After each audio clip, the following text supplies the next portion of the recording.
আবার কি কথা? জেঠিমাকে আজকে খুব অদ্ভুত লাগলো না?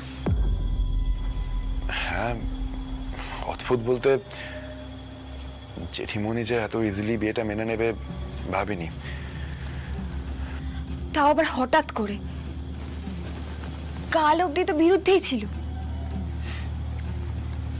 হয়তো হয়তো এত ব্যবস্থা, এত আয়োজন দেখে জেঠিমণির মনটা নরম হয়েছে।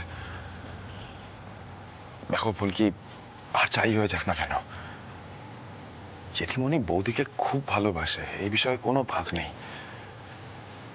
আমি শুধু চাই বৌদি সবকিছু ভুলে, without any tension, without any চিন্তা, বংশধার সঙ্গে নতুন করে নিজের জীবনটা শুরু করুক। That's it.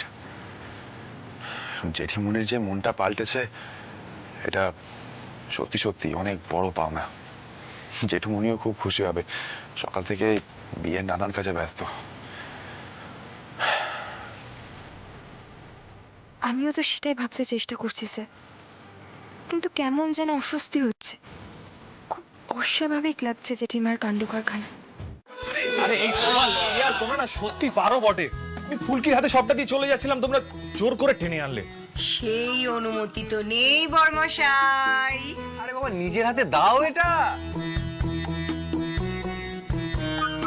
দাদা ভাই দাও, দিদি তো আর না করতে পারবে না। আগে দেওয়া শাড়িটা হয়তো তোমার পরেনি, কিন্তু আজকে তো তোমার শাড়ি পরে বিয়ে করবে দিদি। কি বলো দি ভাই?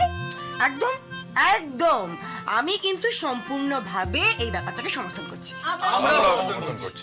আচ্ছা, এগুলো কি হচ্ছে আমায় একটু বলবি? অংশু, তুমিই বা কি গো, এত খরচ করার কোনো দরকার ছিল?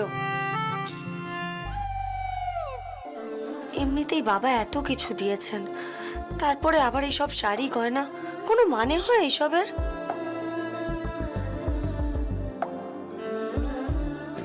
নিয়ে নাও না বৌদি। অংশুদার তো ইচ্ছে করে তোমায় কিছু দিতে। একটা বার অংশুদার কথা রাখলে কি এমন ক্ষতিটা হয়ে যাবে? আরে বাবা রে বাবা, সব কটা পাগল যেন আমার কপালে এসে জুটেছে। আচ্ছা দাও।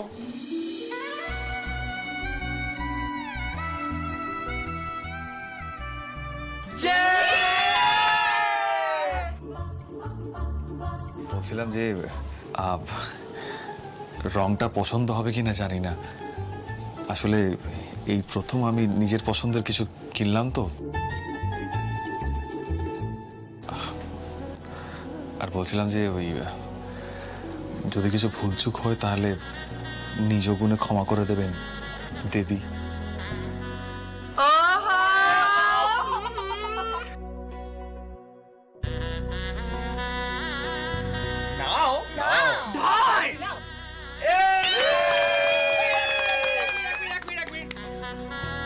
অংশুদা, একটা ভিডিও করো প্লিজ।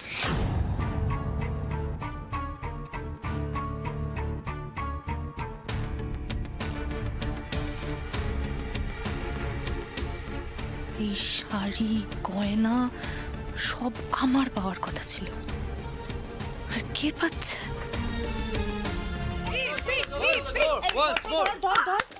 অনেক পাগলামি হয়ে গেছে, আর নয়। আরে মা অপেক্ষা করছে, মন্দিরে যাব তো। জানিস তো লাবু,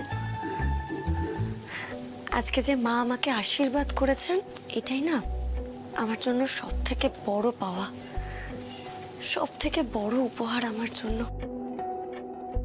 এটা একদম সত্যি, আমি সবটা শুনলাম। কই গো পারমিতা?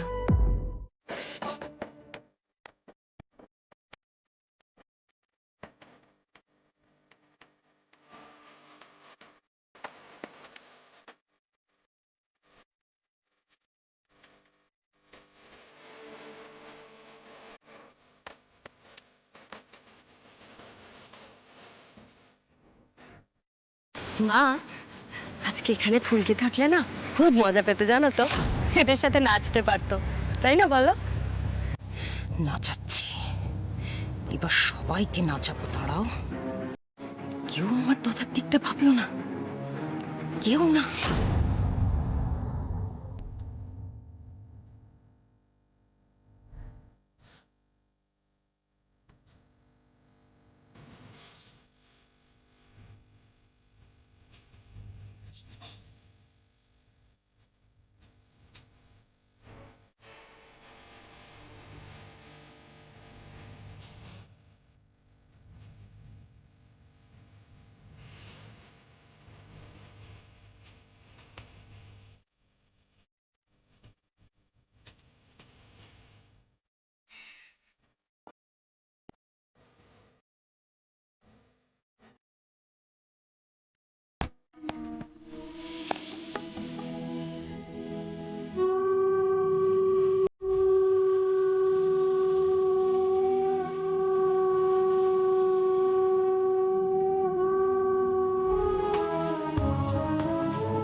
দি ভাই, বলছি দিদি শাড়ি আর গয়নাটা ঠাকুরের পায়ে একটু ছুঁয়ে নাও না গো।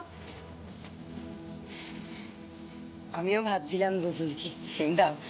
আচ্ছা শোনো না, মামার পারো তো মন্দিরে গিয়েছে, একবার ফোন করে দেখি, বলো কখন ফিরবে ওরা।